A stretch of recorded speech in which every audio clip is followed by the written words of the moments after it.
Okay, good morning all of you. तो आज power transmission में कुछ इंपॉर्टेंट न्यूमेरिकल्स मैं आपको करा के दे रहा हूं और जो व्हाट्सएप ग्रुप में आपको मैं पीडीएफ शेयर करूंगा उसी में एक क्वेश्चन नंबर 1 होगा आपका। और क्वेश्चन नंबर 1 की लैंग्वेज एक बार रीड करें। क्वेश्चन नंबर 1 क्या है, देखो, a flat belt width of 100 mm and thickness of 8 mm। तो एक बार हम इस सॉल्यूशन में गिवन डेटा में जाएंगे। जिन पॉइंटों का मैं विशेष आपसे ध्यान से बोलूंगा, विशेष ध्यान से सुनिएगा, क्योंकि न्यूमेरिकल्स में आने वाले समय में same as it is use होंगे। जैसे कि यहाँ पे क्या दे रखा है, बेल्ट की विड्थ दी है, दैट मींस बी दिया हुआ है कितना, 100 mm। ठीक है, तो मीटर में आपको पता है कितना बन जाएगा, 0.8 मीटर। इसी तरह से थिकनेस हमें गिवन है कितनी, सपोज दैट थिकनेस हमें गिवन है पट्टे की जैसे 8 mm, और अगर इसको हम मीटर में कन्वर्ट करके देखें जैसे 0.008 metre. Okay, the speed of belt की स्पीड अपने को दी दे रखी कितनी, 25 metre per second, 25 metre per second. The mass of the belt for a unit length of belt is 0.9 metre. कारण पट्टे का जो मास है वो 0.9 केजी है 1 मीटर लेंथ ऑफ पट्टे के लिए। पट्टे की एक लंबाई के लिए मास कितना है, 0.9 metre. The angle of lap, देखो एंगल ऑफ लैप बोले या एंगल ऑफ कांटेक्ट बोले, थीटा का मान ही होता है 165 डिग्री। आप इसे हमेशा 180 से गुणा करके इसको रेडियन में कन्वर्ट कर ले, और इस रेडियन में आपका आएगा लगभग 2.87 रेडियन। ठीक है, कैसे में कैलकुलेट करें। और बाकी हमें म्यू गिवन है कितना इसका, 0.30, और आगे कह रहा है द परमिसिबल स्ट्रेस, म्यू बराबर 0.30, the permissible stress is sigma की वैल्यू कितनी, 2 गुणा 10 की घात 6 newton per metre square. These are the readings। करा find out the power transmission by the belt.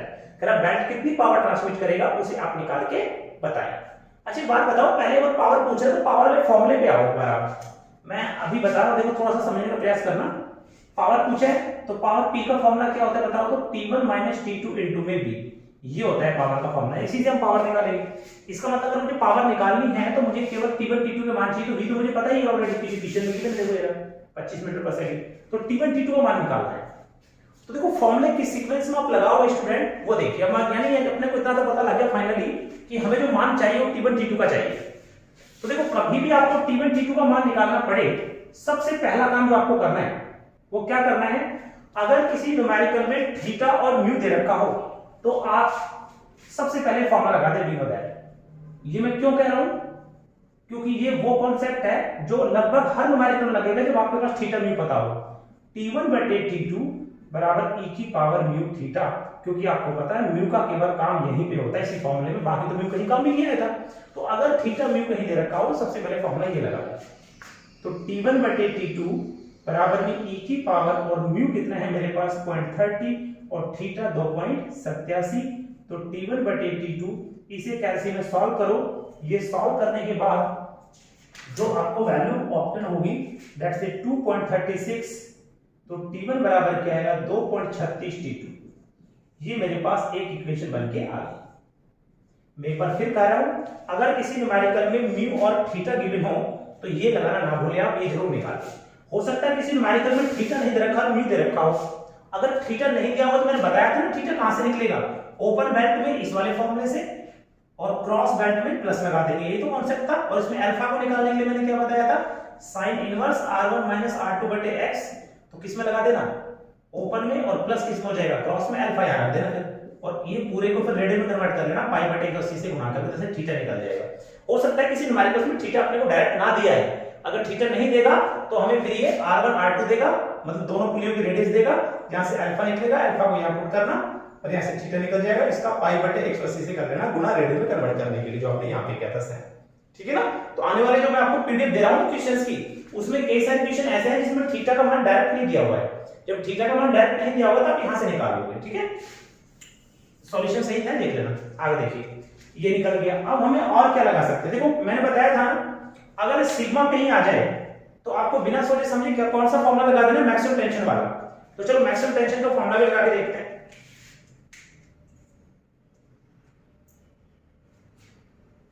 तो जरा देखिए, we know that the maximum tension कितनी है, T max बराबर सिग्मा BT, यही था ना।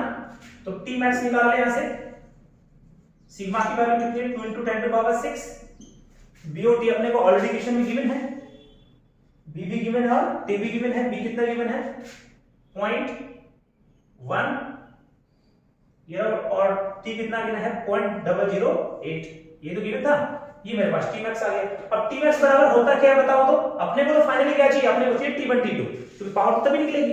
तो टी1 टी2 तब निकल सकता है, देखो टी1 टी2 एक समीकरण तो ये है।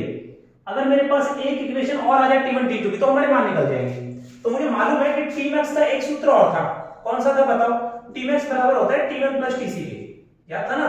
तो टी मैक्स तो ये रहा 2 × 10⁻6 0.1 और 0.008 बराबर में टी1, और टीसी कितना होता है mv²। अब देखो मास अपने को गिवन है ना 0.9 और v भी गिवन है कितना 25, तो यहां से क्या निकल जाएगा टी1। तो 2 × 10⁻6 × 0.1 बराबर टी1 m.9 और v कितना है 25 का स्क्वायर। तो यहां से 0.9 × 25 का स्क्वायर कर लेना और इसको सॉल्व कर लेना, इसका फिर पक्षांतर करके ऐसे टी1 निकल जाएगा। तो टी1 आपके पास जो वैल्यू ऑप्शन होगी दिस विल बी 1037.5 मीटर। ये टी1 निकल के आ गया। जब टी1 आपके पास आ जाएगा तो टी1 के मान को समीकरण नंबर 1 में पुट करो, क्या निकल जाएगा टी2। क्या निकल जाएगा टी2। तो टी2 कैसे निकालना वो देखिए। सिंपल अब लिखना the put the value in equation number 1। Equation number 1 में वैल्यू रखो और वहां से क्या निकाल दो टी2 निकाल दो। देखिए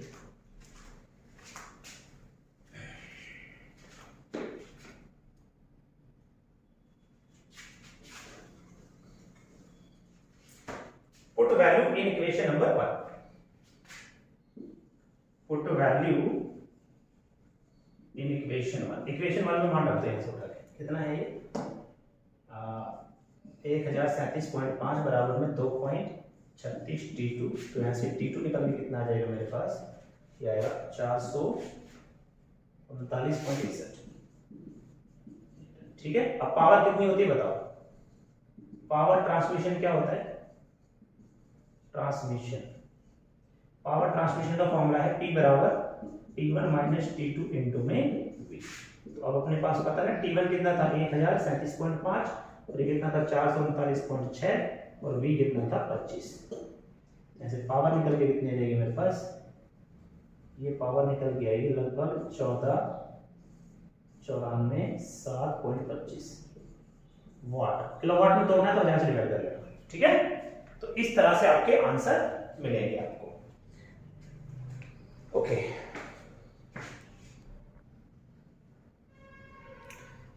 ओके स्टूडेंट्स, पीडीएफ में जो क्वेश्चन नंबर आपको 2 दिया है उसके लिए थोड़ा सा मैं आपको यहाँ हिंट दे रहा हूँ, आप उन्हें भी जरा ध्यान से सुन लेना। और सारे क्वेश्चंस पीडीएफ से सॉल्व हो जाने चाहिए आपसे। ठीक है। जो नहीं हो तो मुझे बता देना, और अगर हो सकता है पीडीएफ में कोई कैलकुलेशन में जरा सी कोई माइनर मिस्टेक हो तो वो आप थोड़ा सा एक बार देख लेना, वहां से कोई मुझे बता दीजिएगा जैसा भी हो। बट क्वेश्चन का मेन तरीका आपको पकड़ में आना चाहिए भाई आपको करना क्या होता है। देखो पीडीएफ में जो क्वेश्चन नंबर 2 है उसमें क्या कर रखा है, मैं हिंट दे रहा हूँ, बस क्वेश्चन नंबर 2 3 ऐसे ही करना है। क्वेश्चन नंबर जो 2 पीडीएफ का है उसमें क्या कर रखा है, 2 पुली है। ठीक है। इस तरह से बोला है कि 2 पुली पैरेलल शाफ्ट पे लगी, मतलब एक शाफ्ट आपकी यहां लगी है, एक शाफ्ट आपकी यहां लगी, ऐसे पैरेलल होंगे ये वाली शाफ्ट और ये वाली शाफ्ट एक दूसरे के पैरेलल होंगी, क्योंकि पैरेलल शाफ्ट के बीच में ही हमेशा पता चल सकता है, ध्यान रखिएगा। इसका N1 गिवन है, इसका N2 गिवन है, मतलब आरपीएम दे रखे हैं दोनों पुलियों के, इसके और इसके। इस पुली का जैसे इसका अपने को डायमीटर दे रखा है, इसका डायमीटर नहीं दिया हुआ, कितना है हमें नहीं पता, क्वेश्चन में गिवन नहीं है, कोई बात नहीं। पावर गिवन है, पावर पहले से दी हुई है तो अपने को पता है T1 - T2 * V से अपन यहां से पावर गिवन है ये वाली, तो पावर का मान रख के और V जो है ना ये V निकालेंगे किससे, πd/60 से। अब देखो कई सारे बच्चे कंफ्यूज होते हैं सर इसमें डायमीटर और N कौन से रखे, क्योंकि D और N तो इसके भी दे रखे हैं, D और N तो इसके भी हमारे पास होंगे, तो कोई सा भी रख देना सेम आंसर आता है। जैसे इसके गिवन है दोनों, ये N2 भी पता है D2 भी पता है, तो N2 D2 लगा देंगे यहाँ पे, तो यहाँ से V निकल जाएगा मेरे पास। ठीक है। उस V को आप यहाँ रखेंगे, पावर गिवन है तो यहाँ से पहली समीकरण बन जाएगी T1 - T2 की, एक समीकरण बन के तैयार हो जाएगी। अब मुझे पता है कि अगर मेरे पास दूसरी समीकरण हो रहा है T1 T2 की, तो दोनों इक्वेशंस को मैं हल करके T1 T2 निकाल सकता हूं, और एक बार T1 T2 निकले इक्वेशंस में फिर कोई टेंशन वाली बात नहीं है, क्योंकि T1 T2 निकलने के बाद तो फिर आप कुछ कोई से इक्वेशन सॉल्व कर सकते हो। इसने पूछा क्या है, पूछा ये कि मुझे पट्टे की चौड़ाई बताइए, और देखो क्या क्या है मैं आपको बताऊं। एक काम तो ये कर लोगे, फिर आपने क्या करना है D1 भी कैलकुलेट करके रखना है, क्योंकि आपको पता है स्पीड रेशियो में ये तो लिखते थे N2/N1 = D2/D1, ये स्पीड रेशियो ही होता था ना, तो हमें N1 पता है, N2 पता है, D2 पता है, ऐसे D1 निकल जाएगा। ठीक है। तो हमारे पास डायमीटर भी पता लग गए दोनों, ये डायमीटर ये n1 और ये n1 पता है हमें पहले से। फिर जब मुझे पता है कि d1 d2 मुझे पता लगे तो मुझे क्या निकाल लेना, तुरंत अल्फा निकाल देना। अल्फा किससे निकालोगे, आपके पास फॉर्मूला है ओपन ब्रैकेट का ये वाला, यहां से अल्फा आ जाएगा, अल्फा से क्या निकाल दोगे, थीटा। ये फॉर्मूला लगाओगे, पाई बटे 80 से गुणा कर देना रेडियन में लाने के लिए, 180 माइनस 2 अल्फा, अल्फा यहां से निकल जाएगा, यहां रख लेना, तो यहां से थीटा आ जाएगा अपने पास ये। उसके तुरंत बाद फॉर्मूला कौन सा लगा देना, t1 बटे t2 बराबर e की पावर म्यू थीटा। क्योंकि म्यू क्वेश्चन में ऑलरेडी गिवन होगा, थीटा हम यहां से निकाल लेंगे। देखो पिछले वाले क्वेश्चन में थीटा ऑलरेडी दे रखा था, यहां थीटा नहीं दिया हुआ, यहां दोनों का डायमीटर पता है मुझे। जब दोनों का डायमीटर पता है तो d1 d2 ये वो फॉर्मूला लगा के अल्फा निकालना है, अल्फा को यहां पुट करना है, ऐसे थीटा निकल जाएगा। इस थीटा को यहां पे रखना तो मेरे पास कौन आ जाएगा, t1 और t2 में समीकरण आ जाएगा इस तरह से। अब एक समीकरण मेरे पास ये रहा, एक समीकरण मेरे पास ये रहा, तो दोनों को सॉल्व करके t1 t2 का मान निकाल देगा। क्यों, जैसे मान लो t1 बराबर 2.36 t2 आ गया, तो t1 को यहां रख देना, इसकी जगह 2.36 t2 माइनस t2 बराबर में जो है वो जैसे t2 कॉमन आ जाएगा, t2 निकल जाएगा। जब t2 निकल जाएगा तो t2 को यहां पुट करने पर निकल जाएगा, t1 निकल जाएगा। तो t1 पता लग गया, t2 पता लग गया। फिर जो पूछे आप वो फॉर्मूला लगा सकते हो। इसने खैर पूछा कि हम आपको बता दूं, इसने पूछा है पट्टी की चौड़ाई, तो आपने को पता है ऑलरेडी जो t मैक्स का फॉर्मूला है वो किसके बराबर होता है, सिग्मा bt, यही तो होता है। तो इसमें सिग्मा की वैल्यू क्वेश्चन में गिवन है ऑलरेडी, ये क्या है, स्ट्रेस। क्या है, स्ट्रेस। देखो स्टूडेंट कंफ्यूज मत होना, कई बार क्या करता है क्वेश्चन में लिख देता है पट्टे में अधिकतम तनाव, the maximum tension in A bed, पट्टे में अधिकतम 2 न्यूटन पर mm स्क्वायर, इस तरह से लिख के दे देता है। तो वो बोलता है ना मैक्सिमम टेंशन, पट्टे में अधिकतम तनाव। तो बच्चे कई बार क्या सोचते हैं कि मैक्सिमम टेंशन का मतलब है टी मैक्स का मान दे दिया, ये नहीं होता है। टी मैक्स तो एक प्रकार से फोर्स होता है, इसकी यूनिट तो न्यूटन होती है, लेकिन अगर न्यूटन पर mm स्क्वायर कर रहा है इसका मतलब स्ट्रेस सिग्मा का ही मान है, ये वाला मान है, सिग्मा का ही होगा, फिर ये वाला मान, ठीक है। तो ये हमें गिवन होगा, ये हमें गिवन होगा टी मैक्स दिया, तो बहुत अच्छी बात है, जो टी मैक्स आप निकाल सकते हो कहां से, टी मैक्स बराबर क्या होता है t1 प्लस tc, और tc बराबर क्या होता है mv स्क्वायर। अगर तुमने सेंट्रिफिकल टेंशन ली है तो, नहीं तो फिर टी मैक्स की वैल्यू t1 के बराबर ही होगी, तो ये वैल्यू आप यहां रख देना, यहां से भी निकल जाएगा। तो क्वेश्चंस कुछ करके देखना, जो नहीं हो तो प्लीज मुझे बताना, और नोट्स को ज्यादा होल्ड मत करो आप, है ना। जो मैं आपको पर डे काम दे रहा हूं जैसे भी, तुरंत आप मुझे नाइट तक 8 तक बना के दे दो, ताकि मैं अगले दिन आपकी कुछ प्रॉब्लम्स हूं और प्रॉब्लम्स को मैं आपको सॉल्यूशन करके दूं। क्योंकि क्वेश्चंस को ज्यादा आप करोगे तो ज्यादा बेहतर है, पूरे क्वेश्चंस में आपको सॉल्यूशन सहित ही दे रहा हूं, ठीक है भाई। कुछ क्वेश्चन आप करके देखिएगा प्लीज, मैं आपको पीडीएफ थोड़ी देर में डाल दूंगा। थैंक यू भाई।